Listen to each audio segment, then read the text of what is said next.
All right, Bill, tell us just a little more background on family stuff, and are you married? What's?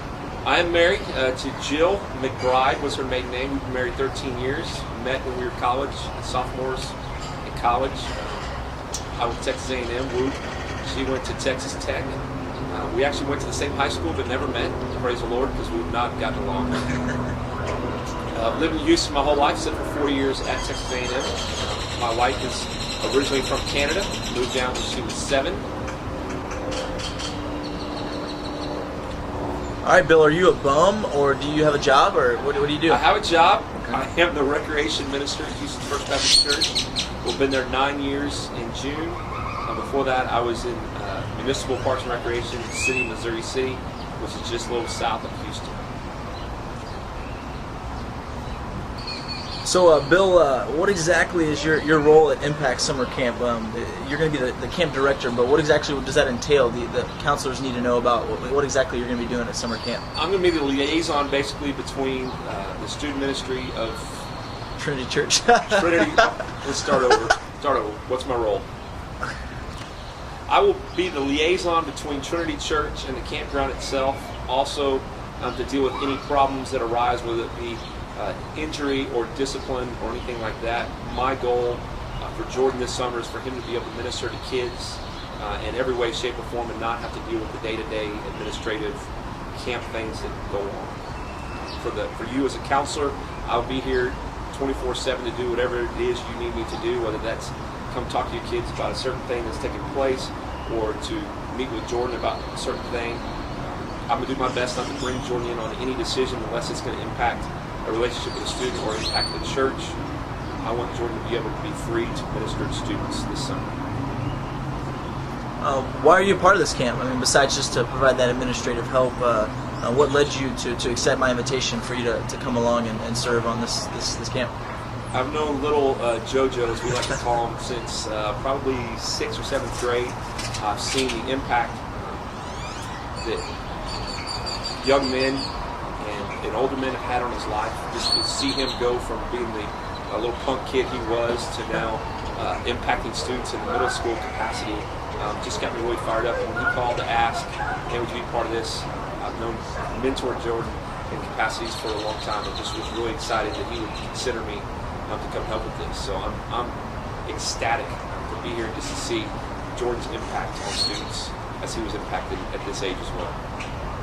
Right on, right on. What is your vision for our students at the camp? I mean, why do you have a passion for camp, specifically student camps? I never got to go to camp when I was a kid. The church I grew up in didn't do such things. My first camp experience was in 1999, actually, and just seeing the impact that a solid week of teaching, being around adult leaders who love the Lord, being around a worship leader who loves the Lord, and not being distracted by the things that go on in day-to-day life. I saw the impact it had on students. I don't want this summer just to be an experience for them for a week and they can walk back home and things are the same. I want this to be a spiritual marker in their lives, as Jordan does, where they leave the camp and they're changed. Not an experience, not a week-long experience, but a new walk with the Lord on a daily basis because of camp, because they're hearing biblical teaching and worship and discovering the Lord in new ways away from the distractions of the city. That's the vision I think Jordan has, and I'm on board with that. Right. Do you have any? You're going to be speaking to camp counselors right now as we train and get ready for the camp. Do you have any words of wisdom for leading a camp group? Anything that you've kind of gathered along the way as you've been part of so many camps? The biggest thing I can tell you, leading middle schoolers, is to be flexible. Things are going to change. Their attitude's going to change from one minute to the next. They're going to be excited to be there. When they get there, they're also going to be very scared about being away from home for that amount of time. You just got to be flexible. Don't be very serious about all of this. Have fun yourself. Look for the ways the Lord to impact you as well. Not just for the kids to be a spiritual marker for them, but this needs to be a spiritual marker for you as well, a life-changing week for you as well, as you're away from home, as you're away from work, as you're away from the day-to-day life that you live, that the Lord can impact you as well. So be on guard. Make sure you get time alone with the Lord as well. Number 2, just have fun.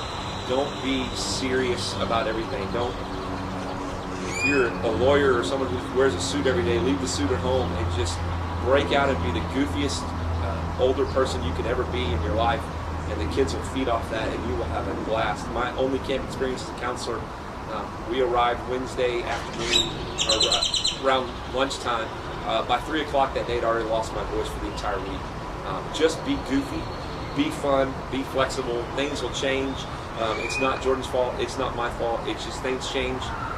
So you got to just be able to roll with the flow, be laid back as much as you possibly can, and just love on students, wrestle with them, just have a great time. All right, Bill. So that's about all the questions I have. Any closing words? Any last minute words of wisdom? I'm just very excited to be part of this camp. I've already started praying for y'all and Jordan and the students. I hope you're doing the same. This is going to be a fun summer. You got an incredible worship leader in James Price. Your speaker, I don't know who he is, but I've heard great things about him. Never met him. Excited for him. I'll be praying for him. Please be praying for him. Be praying for your hearts. Be praying for the kids' hearts. Do your best to get as much sleep as you can the week before, because you're probably not going to sleep much. Middle schoolers away from home can be quite a challenge as far as getting to bed. Just be prepared to hear from the Lord. Be prepared to have a blast and just leave the worries of home at home, because they'll be there when you get back. And just be prepared to be goofy and have a great time with middle schoolers, because they are the best.